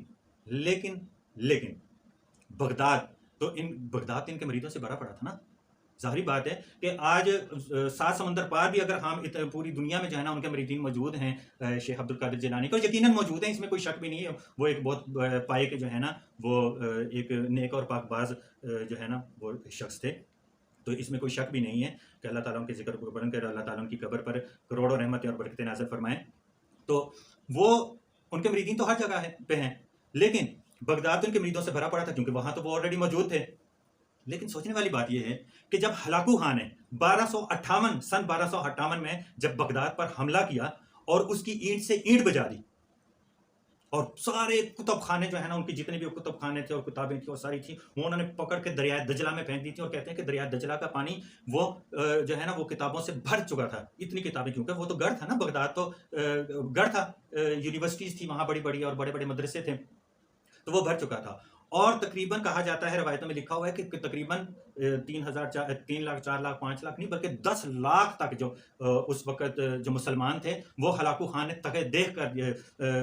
وہ کر دیے تھے, ہلاک کر دیے تھے اور ان کی گردنیں اڑا دی تھی. اور وہاں بلکہ آپ سمجھ لیں کہ گردنوں کا وہاں سروں کا ایک مینار بنا دیا تھا. اتنا اس نے خون خرابہ کیا, اتنی خون کی ہولی کھیلی کہ کہتے ہیں کہ دریائے دجلہ کا پانی سرخ ہو چکا تھا. اتنی, یعنی کہ 10 لاکھ افراد کو قتل کرنا, تخے دیکھ کرنا اور ان کا جو ہے نا ان کو خون میں لت پت کر دینا, خاک و خون میں, یہ کوئی عام سی بات تو نہیں ہے. تو کیا وہاں شیخ عبد القادر جیلانی کے مریدین نہیں تھے؟ آپ کی تو چھوٹی سی کسی خواہش کے لیے یا آپ کی پریشانی کے لیے جو ہے نا وہ ہزاروں میل کے فاصلے طے کر کے وہ آپ کے پاس آ کے آپ کی مدد کر جاتے ہیں، اور ان کو اس دنیا سے کوچ کیے ہوئے 883 سال ہو گئے ہیں۔ اور جس وقت ہلاکو خان نے بغداد پر حملہ کیا تھا تو اس وقت آپ کو اس دنیا سے کوچ کیے ہوئے صرف 92 ایئرس یعنی کہ 92 سال ہو چکے تھے۔ تو جو 1000 سال بعد جو اتنی تیزی کے ساتھ جو انسان مدد کر سکتا ہے، تو 92 سال تو ابھی کچھ بھی نہیں تھا اس کے لیے، اور وہ اس کے لیے جو ہے نا شیخ صاحب کو رحمۃ اللہ علیہ کو کہیں باہر بھی نہیں جانا پڑنا تھا، تو بغداد ان کا اپنا گڑھ تھا، اپنا شہر تھا جہاں وہ مدفن تھے۔ تو اس وقت ہلاکو خان نے یہ حال کر دیا اور 10 لاکھ کے قریب جو ہے نا لوگوں کو اس نے قتل کر دیا، لیکن شیخ عبد القادر جیلانی ان کی مدد کے لیے نہیں آئے۔ یقیناً لوگوں نے پکارا ہوگا، یقیناً اس کو بھی کہا ہوگا یا شیخ ہماری مدد کیجیے، لیکن وہ نہیں کی، کیونکہ یہ چیزیں پریکٹیکل ہیں، یہ کتابی باتیں نہیں ہیں۔ ہلاکو خان نے جب حملہ کیا اور وہاں قتل و غارت کا بازار گرم کیا تو یہ پریکٹیکل چیز تھی، یہ کوئی عام باتیں تو نہیں تھی کہ کتابوں میں یا کسی نہ سینہ در سینہ جو ہے نا وہ باتیں چلی آ رہی ہیں، وہ مدد کرتے ہیں، کوئی بھی چکر ایسا نہیں ہے، یہ سارے بلنڈر ہیں۔ اس لیے میں کہتا ہوں کہ اندھی تقلید چھوڑ دو اور ہوش کے ناہن لو، پہلے بات کو تولو پھر اس پر عمل کرو۔ جب بھی آپ کے سامنے اس طرح کے کوئی واقعہ بیان کیا جاتے ہیں تو پہلے اس کو جو ہے نا اس کو پرکھنے کی کوشش کرو، اس کی تصدیق کرو، کتابیں کھنگالو، یا کم از کم یہ جو واقعات بیان کرنے والے ہیں اس سے ان کی کوئی مستند جو ہے نا ان سے کوئی پروف تو مانگو نا کہ یہ باتیں تو آپ ہمیں سنا رہے ہیں، ہمیں بتائیں کہ یہ قرآن میں کس جگہ پہ لکھا ہوا ہے، یہ کس صحیح حدیث میں لکھا ہوا ہے، کیونکہ قرآن پاک کا وعدہ جو ہے وہ اللہ تعالیٰ نے کیا ہوا ہے، اور احادیث صحیح جو ہمارے پاس جو فریز ہو چکی جن پہ پوری امت کا اجماع ہے، تو وہ بھی ہمارے پاس فریز ہو کے اس شکل میں 1400 سال بعد جو ہے نا ہمارے پاس فریز شکل میں موجود ہیں کہ اس میں بھی کوئی رد و بدل نہیں ہو سکتا اور نہ قرآن پاک میں ہو سکتا ہے۔ اور باقی کی جتنے بھی کتابیں ہیں، جتنے بھی لوگوں نے، چاہے وہ بزرگان دین ہیں یا جو کوئی بھی ہیں جنہوں نے بھی لکھی ہیں، اس کا کوئی وعدہ نہیں ہے، اس میں ہر طرح کی ترمیم دیکھیں نا، آسمانی کتابوں تورات کو، زبور کو، انجیل کو، ان کو لے لیں، اس میں اتنی خرافات ہو چکی ہیں، اس میں اتنی تبدیلیاں ہو چکی ہیں، تو یہ کتابیں تو کچھ بھی نہیں ہیں۔ اور پھر جب اس طرح کی کتابیں کو اس طرح کے لوگ لکھ رہے ہوں گے اور اتنے بلنڈر کر رہے ہوں گے تو آپ اندازہ کر لیں کہ دیکھیں شارٹ کٹ تلاش نہ کریں، یہاں ہر بندہ شارٹ کٹ کی تلاش میں ہے، شارٹ کٹ مسئلے کا حل نہیں ہے، شارٹ کٹ تلاش نہ کریں۔ ہر بندے نے اپنی قبر میں جا کے سونا ہے، ہر بندے نے اپنا جواب دینے کی، جو کہتے ہیں نا کہ وہ غوث پاک کہیں گے وہ ہمیں جو اپنے مریدین کو جو ہے نا وہ جو ہے وہ کہیں گے کہ بس جب تک اس وقت تک میں جنت میں نہیں جاؤں گا، جب تک میرے آخری مرید بھی جو ہے نا وہ جنت میں داخل نہ ہو جائیں۔ تو بھئی ایسا معاملہ نہیں، عملوں کا دار مدار نیتوں پر ہیں۔ نبی کریم صلی اللہ علیہ وسلم نے ایک دفعہ جب آیت نازل ہوئی تو نبی کریم صلی اللہ علیہ وسلم نے پہاڑی پر چڑھ کر کہا کہ اے عبد المطلب اور اس کی اولاد، اپنے اعمال ٹھیک کر لو، قیامت والے دن میں تمہارے کوئی کام نہیں ہوگا۔ اے ابو طالب، اپنے اعمال ٹھیک کر لو، قیامت والے دن میں تمہارے کسی کام نہیں ہوگا۔ اے ہاشم اور اس کی اولاد، اپنے اعمال ٹھیک کر لو، قیامت والے دن میں تمہارے کسی کام نہیں آ سکوں گا۔ اے فاطمہ، کل کو تم اس وجہ سے نہیں بخشی جاؤ گی کہ تم محمد صلی اللہ علیہ وسلم کی بیٹی تھی،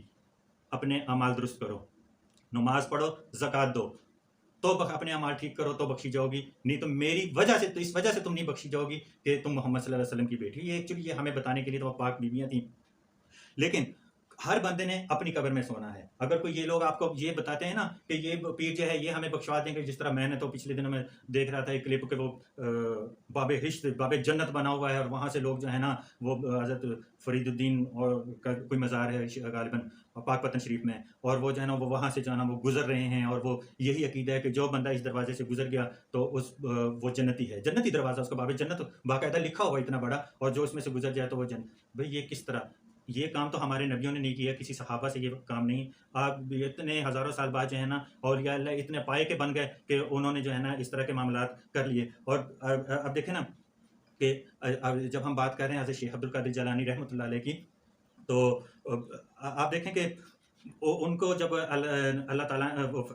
نبی کریم صلی اللہ علیہ وسلم نے جب ان کے کندھے پہ قدم رکھا تو اس وقت وہ کہتے ہیں کہ انہوں نے فرمایا کہ میرا قدم جو ہے نا وہ تیرے کندھے پر ہے اور تیرا قدم تمام اولیاء کے کندھوں پر ہے۔ تو آپ اندازہ کریں کہ ایک دفعہ وہ ان کی کتاب میں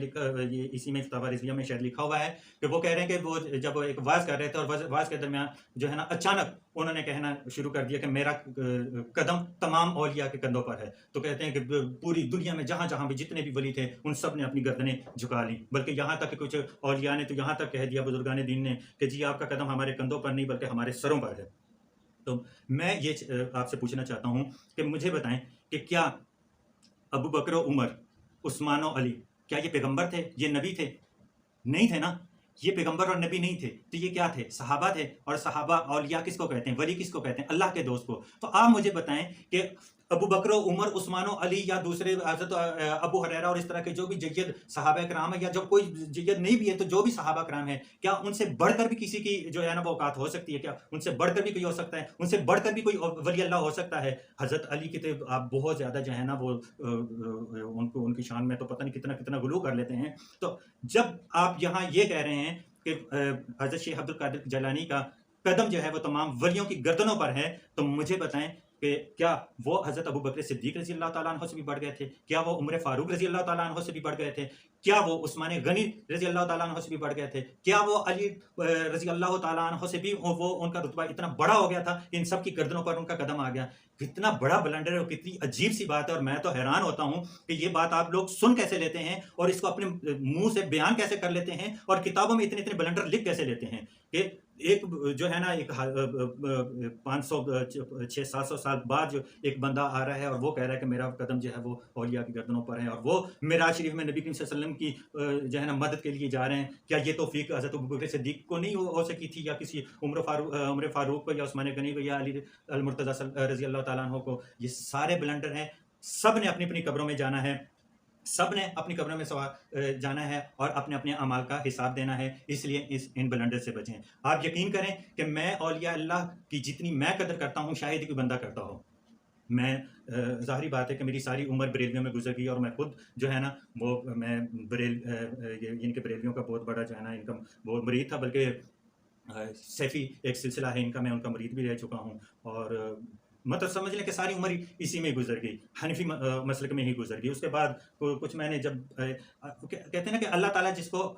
شعور دے، جس کو عقل دے، جس کو ہدایت دے، تو وہ سمجھ لیں کہ اللہ تعالیٰ نے مجھے ہدایت دی، اور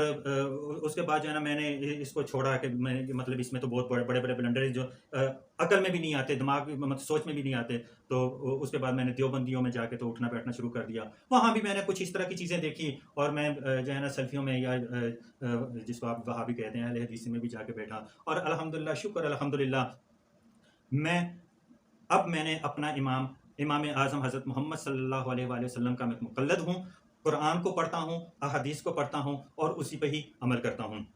تو شیخ عبد القادر جیلانی کی کتابیں پتہ نہیں، یہ مریدین کو تو مجھے بھی نہیں پتا تھا پہلے، یہ تو جب میں نے ایک کتاب لکھی، خیر میں نے ایک شاعری کی کتاب لکھی، اور اس کے بعد میں نے پھر لوٹ کے پھر کبھی نہ آؤں گا، اس کے بعد میں نے ایک ناول لکھا عشق کا دیوانہ پن، اور اس کے بعد پھر میں نے سوچا کہ یعنی کہ سیرت النبی پہ کام کیا جائے، تو پھر سیرت النبی پہ میں نے اپنا ایک ناول لکھا رحمت للعالمین، اور جب میں نے رحمت للعالمین کو لکھنا شروع کیا تو یقیناً اس کے لیے بہت زیادہ مطالعے کی ضرورت تھی۔ تو آپ اندازہ کریں کہ میں وہ شخص ہوں کہ میں نے بچپن میں اپنی والدہ سے گھر میں قرآن ناظرہ پڑھا، اپنی والدہ سے بچپن میں نے قرآن پاک ناظرہ ختم کیا تھا، اور اس کے بعد پھر اسی طرح قرآن پاک کی تلاوت ہوتی رہی۔ نہ تو میں کسی مدرسے میں گیا، نہ تو میں کسی مدرسے کا طالب علم ہوں، مستقل طور پر بھی عارضی طور پر بھی نہیں، کیونکہ جس علاقے سے میرا تعلق ہے وہ علاقہ جو ہے نا وہ ایک بہت زیادہ بیکورڈ علاقہ ہے، اور وہاں مدرسے اس وقت کیا ہونے تھے، آج تک نہیں ہے اس طرح کے مدرسے کے جہاں بچوں کی تعلیم تربیت کا جو ہے نا کوئی بندوبست کیا جائے۔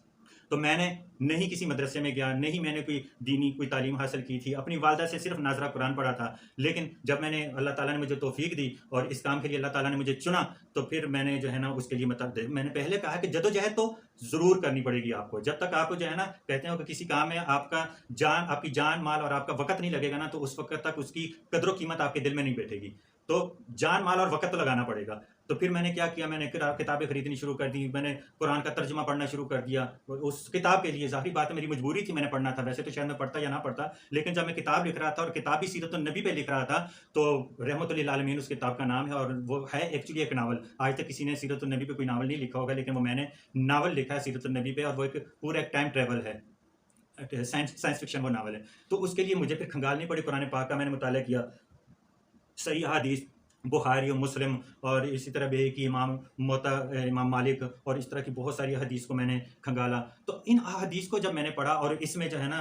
اسی دوران میری ایک نظر میں ایک کتاب آئی غنیۃ الطالبین، تو غنیۃ الطالبین کا بھی میں نے مطالعہ کیا. اب آپ کہہ رہے ہیں کہ یہ غنیۃ الطالبین کیا ہے، تو بھئی یہ وہی کتاب ہے، یہ حضرت شیخ عبد القادر جیلانی کی اپنی تصنیف ہے. شیخ عبد القادر جیلانی جن کا آپ ہر وقت 11ویں کا ختم منا رہے ہوتے ہیں نا، ہر مہینے کے بعد وہ لوٹ کے آتا ہے، ہر مہینے جو ہے نا مولوی صاحب چندے جمع کر رہے ہوتے ہیں، اور جو نماز پڑھتے ہیں وہ بھی مسجد میں موجود ہوتے ہیں، اور جو نہیں پڑھتے وہ بھی مسجد میں پہنچ جاتے ہیں، عبادت کی غرض سے نہیں، وہ کھانے پینے کی غرض سے کہ جی 11ویں کا ختم ہے، کوئی شیرینی ملے گی، کوئی دیگ پکی ہوگی، کچھ کھانے پینے کو ملے گا، اس کے لیے سارے پہنچ جاتے ہیں. تو یہ شیخ عبد القادر جیلانی کی کتاب ہے. ویسے تو ان کی 3-4 کتابیں ہیں، لیکن یہ جو غنیۃ الطالبین کی میں بات کر رہا ہوں، یہ ان کی بڑی مشہور کتاب ہے. اگر آپ کو موقع ملے یا آپ کہیں سے خرید سکیں تو آپ ان کتاب کو خرید لیجئے گا. نہیں تو اگر نہیں بھی خرید سکتے تو بھئی یہ انٹرنیٹ کا دور ہے، تو آپ اس کو ڈاؤن لوڈ بھی کر سکتے ہیں. آپ کتاب کو جو ہے نا اس سے کروم سے جا کے یا گوگل سے جا کے آپ اس کو ڈاؤن لوڈ بھی کر سکتے ہیں. تو آپ اس کی سافٹ کاپی لے کے آپ اس کو پڑھ سکتے ہیں. تو جب میں نے اس کتاب کو پڑھا، خیر یہ ان کی بڑی اعلیٰ کتاب ہے، اور اس میں بہت ساری شریعت کی بہت سارے احکامات لکھے ہیں، بڑی اچھی چیزیں ہیں. تو اس میں زکوٰۃ کے بعد یا زکوٰۃ سے پہلے کچھ بکس میں نے 2-3 کتابیں ان کی ڈاؤن لوڈ کی، کہیں یہ تو نہیں ہے کہ یہ کسی بندے نے اور نے لکھ دی، تو ایسا ہرگز بھی نہیں ہے. تھوڑی سی ترتیب میں تھوڑا سا فرق آ جاتا ہے کہ نماز کا یہ جو نماز کے مستحبات ہیں، اس کے کچھ کبھی تو چیپٹر جو ہے نا زکوٰۃ سے پہلے آ جاتے ہیں یا زکوٰۃ کے بعد آ جاتا ہے، یعنی کہ اسی کے راؤنڈ اباؤٹ جو ہے نا آپ کو یہ چیپٹر ملے گا. تو اس میں نماز کا طریقہ بھی انہوں نے لکھا ہوا ہے. اب آپ اندازہ کریں کہ جن کے ہم 11ویں کے ختم کھاتے ہیں، ہر مہینے ان کا ختم کرتے ہیں، اور ان کو جو ہے نا زمین و آسمان کے خلاف ان پہ فٹ کر دیتے ہیں کہ انہوں نے یہ کر دیا وہ کر دیا. ہماری تو مسجد میں تو ہر 11ویں شریف کو جو ہے نا یہ سارے معاملات سنتا رہتا ہوں. تو آپ اندازہ کریں کہ جب میں نے اس کو نماز والے چیپٹر کو جب پڑھا، تو ان کی نماز کا طریقہ میں دیکھ کر تو میں یکدم یقین کریں میں ششدر رہ گیا کہ ان کی نماز کا طریقہ کیا تھا. کہ وہ کہتے ہیں کہ مستحب نماز یہ ہے کہ آپ جو ہے نا رفع الیدین کریں، اور جب رکوع میں جائیں تب بھی رفع الیدین کریں، جب رکوع سے سر اٹھائیں تو تب بھی رفع الیدین کریں، اور جب رکعت پوری کر کے 2 رکعتیں قاعدہ بیٹھ کے آپ اٹھتے ہیں تو پھر بھی رفع الیدین. یہ نبی کریم صلی اللہ علیہ وسلم کی سنت ہے، وہ اپنی طرف سے نہیں کہہ رہے شیخ عبد القادر جیلانی. جب میں نے یہ چیز دیکھی تو میں نے کہا یار ان کے تو ہم پتہ نہیں کیا کیا بلنڈرز ان کے بارے میں سنتے چلے آ رہے ہیں، اور ان کا عقیدہ اتنا زبردست اتنا درست ہے. تو پھر بھی میں نے یقین نہیں کیا. میں نے اس کے لیے جو ہے نا میں نے پھر بخاری و مسلم کا مطالعہ کیا، پھر میں نے اسپیشلی یہ احادیث نماز کے حوالے سے ان کے چیپٹرز نکالے، ان میں سے دیکھی. اور جز رفع الیدین پہ میں نے جب جز رفع الیدین حضرت بخاری کی جو یہ ایک جز رفع الیدین کتاب ہے اس کا مطالعہ کیا، تو اس کے تو 100+ جو ہے نا اس میں احادیث جو ہے نا نماز کے بارے میں اور رفع الیدین کے بارے میں تھی. میں نے کہا کہ ہمارے علماء تو آج تک ہمیں اندھیرے میں ہی رکھے ہوئے تھے. تو اس کے بعد آپ یقین کریں میں نے احادیث سے بھی میں نے تصدیق کی، اور غنیۃ الطالبین سے بھی میں نے جب اس کا بھی حوالے دیکھے اور اس پہ بھی جب میں نے اسٹڈی کیا، تو اس کے بعد میں نے تو کم از کم رفع الیدین کے ساتھ اپنی نماز پڑھنی شروع کر دی. کیونکہ میں نے جو ہے نا اپنی قبر میں سونا ہے، میں نے اپنی قبر میں اپنا جواب دینا ہے. قیامت والے دن میں نے اپنا جواب دینا ہے، اپنے اعمال کا میں نے جواب دینا ہے. اسی طرح آپ نے بھی اپنے اپنے اعمال کا جواب دینا ہے. یہ نہیں ہے کہ کوئی بابا آئے گا، کوئی جو ہے نا وہ آئے گا، کوئی مزار والا آئے گا، کوئی بابا آئے گا، اور وہ جو ہے نا چونکہ آپ اس کے مرید ہیں تو وہ آپ کو جو ہے نا وہ کہے گا جی بھی پہلے میرے مریدوں کو جو ہے نا جنت میں داخل کرو. وہ ہر بندے کو وہاں لالے پڑے ہوں گے، ہر بندے کو، یہاں تک کہ انبیاء کو جو ہے نا وہ بھی نفسی کر رہے ہوں گے، نفسی کر رہے ہوں گے، سوائے نبی کریم صلی اللہ علیہ وآلہ وسلم کے. میرے ماں باپ ان پر قربان، اور ہزاروں کروڑوں لاکھوں اربوں خربوں درود و سلام ہو. اللہم صلی علی محمد النبی الامی وعلی آلہ وسلم تسلیما. وہ اس وقت بھی امتی امتی امتی امتی کہہ رہے ہوں گے. تو آخر میں آپ سے یہ کہوں گا کہ بھئی اپنے عقائد کو درست کر لو. دیکھو آپ نے یہ سارے اپنے اعمال کا جواب آپ نے خود دینا ہے، قبر میں بھی آپ نے اپنے اعمال کا جواب دینا ہے. یہ دنیا جو ہے یہ چند روزہ ہے، اس کے بعد ہمیشہ کی زندگی ہے. یا تو جہنم میں ساری زندگی گزارے گی یا جنت کی نعمتوں سے سرفراز ہو گئے. تو اس وجہ سے اپنے اعمال کو درست کرو، کسی کے پیچھے نہ لگو. میں یہ نہیں کہتا ہوں کہ میں جو میں کہہ رہا ہوں اسی کو وہ کریں. تصدیق کرو، پڑھو. اللہ تعالیٰ نے آپ کو عقل دیا، آپ کو شعور دیا ہے. دیکھیں آپ کوئی بھی جو ہے نا ہیلا بہانہ نہیں کر سکتے. اس کی وجہ یہ ہے کہ آپ کو کام کرنا آپ کو آتا ہے، آپ کو اپنے بچوں کے پیٹ بھرنا آپ کو آتا ہے، آپ کو یہ آتا ہے کہ آپ یہ مہنگا ترین موبائل یہ جس میں آپ گیمیں کھیلتے ہیں، موویز دیکھتے ہیں اور کیا کرتے ہیں، یہ موبائل میں نے کس طرح خریدنا ہے. آپ کو یہ پتا ہے کہ میں نے جوتا کس طرح خریدنا ہے. آپ کو یہ پتا ہے کہ میرے کپڑے کس طرح کے ہونے چاہیے. آپ کو یہ پتا ہے کہ میرا گھر کتنا خوبصورت ہونا چاہیے، میرے نیچے کیسی گاڑی ہونی چاہیے، میرا کتنا بینک بیلنس ہونا چاہیے. آپ کو ان سب چیزوں کا پتا ہے. اگر پتا نہیں ہے تو دین کا نہیں پتا. کتنے شرم کی بات ہے کہ کوئی بندہ یہ کہے کہ جی مجھے تو پتا نہیں، میں ان پڑھ ہوں، یا مجھے بھئی آپ ان پڑھ ہیں تو آپ کسی سے جا کے پوچھیں. کوشش تو کریں نا. اور اگر آپ پڑھے لکھے ہیں, آپ کہتے ہیں جی میرے پاس تو ٹائم نہیں, تو بھئی اللہ تعالیٰ نے آپ کو اس کے لیے تو پیدا نہیں کیا کہ آپ نے جو ہے نا بچوں کو پالنا. اللہ تعالیٰ تو فرماتا ہے کہ فاقے کی وجہ سے اپنے بچوں کو قتل بھی نہ کرو, ان کو تم رزق نہیں دیتے بلکہ ان کو میں رزق دیتا ہوں. اور میرے سامنے بہت ساری مثالیں ہیں, آپ یقین کریں کہ میرے بھائی غلام فاروق ان کا نام ہے, تو وہ فیکٹری سے ایک چھٹی نہیں کیا کرتے تھے, ایک چھٹی بھی اب فیکٹری سے نہیں کیا کرتے تھے کہ کہیں ایک چھٹی کریں گے تو وہ دیہڑی کٹ جائے گی تو کتنا پیچھے چلے جائیں گے. لیکن ان کی وفات ہو گئی, وہ فوت ہوئے, اللہ تعالیٰ انہیں جنت الفردوس میں اعلیٰ مقام نصیب عطا فرمائیں, ان کی مغفرت فرمائیں. جب ان کی وفات ہوگی تو ان کے بچے جو ہیں ان سے بہتر زندگی گزار رہے ہیں. اسی طرح آپ دیکھ لیں آپ کے عزیز و کارم میں بھی, آپ کے اہل عیال میں بھی, آپ کے جو ہے نا دوست احباب میں بھی ایسے بہت سارے لوگ ہوں گے جو پہلے تو تنگ دستی میں گزار رہے تھے, لیکن جب ان کا سرپرست, ان کا سایہ ان کے سر سے اٹھ گیا تو اس کے بعد وہ اچھی بلی زندگی. کیونکہ یہ رزق آپ نہیں دے رہے, یہ اللہ تعالیٰ دے رہا ہے, اس کا وعدہ اللہ تعالیٰ نے کیا ہوا ہے. کوئی بندہ اپنی محنت اور مشقت سے اپنے رزق میں نہ ذرہ برابر زیادتی کر سکتا ہے نہ کمی کر سکتا ہے. وہ رزق جو اللہ تعالیٰ نے اس کے نصیب میں لکھ دیا ہے وہ اس کو مل کے رہے گا, چاہے وہ یہ اس پہ ڈیپینڈ کرتا ہے کہ وہ اس کو کس طریقے سے حاصل کرتا ہے, اس کو حلال طریقے سے حاصل کرتا ہے یا حرام طریقے سے حاصل کرتا ہے, لیکن جو اس کے نصیب میں ہے وہ اس کو مل کے رہے گا. تو ان سب چیزوں کا تو آپ کو علم ہے, نہیں علم نہیں وقت تو صرف دین کے بارے میں. لیکن میں آپ کو بتا دوں کہ اللہ تعالیٰ نے حجت تمام کر دی ہے. جب آپ پیدا بھی نہیں ہوئے تھے, آپ کی پیدائش سے پہلے بھی اللہ تعالیٰ نے آپ سے پوچھ لیا تھا کہ الستو بربکم, کیا میں تمہارا رب نہیں ہوں؟ تو آپ سب نے کہا تھا قالوا بلا, کہ ہاں تو ہی ہمارا رب ہے. تو جب اللہ تعالیٰ سے آپ وعدہ کر چکے ہیں اور اللہ تعالیٰ نے ہر طرح کی مشینری آپ کے سامنے رکھ دی ہیں, ہر طرح کے معاملات آپ کے سامنے رکھ دیے ہیں, ہر طرح کی سہولتیں آپ کے سامنے رکھ دی ہیں اور آپ کو اختیار دے دیا ہے, یہ وہی بار امانت ہے. یہ بار امانت اگر اچھے طریقے سے اٹھا لو گے تو کامیاب ہو گئے, اور اگر اس بار امانت میں آپ نے سستی دکھائی تو پھر جہنم آپ کی منتظر ہے. تو اللہ تعالیٰ ہم سب کو جو ہے نا وہ ہدایت دے اور سب کو جو ہے ہم سب کو جو ہے نا سیدھی راہ دکھائے. لقد کان لکم فی رسول اللہ اسوۃ حسنہ, کہ اللہ تعالیٰ کا فرمان ہے کہ نبی کریم صلی اللہ علیہ وسلم کی زندگی میں تمہارے لیے بہترین نمونہ ہے. تو جب نبی کریم صلی اللہ علیہ وسلم کی زندگی ہمارے لیے ایک بہترین نمونہ ہے اور ان کی پوری 63 سالہ زندگی حرف بہ حرف جو ہے نا ہمارے سامنے قرآن کی شکل میں اور احادیث کی شکل میں موجود ہے, تو ہمیں چاہیے کہ ہم اس پر عمل کریں. اللہ تعالیٰ ہم سب کو عمل کی توفیق عطا فرمائے. واخر دعوانا الحمدللہ رب العالمین. السلام علیکم ورحمۃ اللہ وبرکاتہ.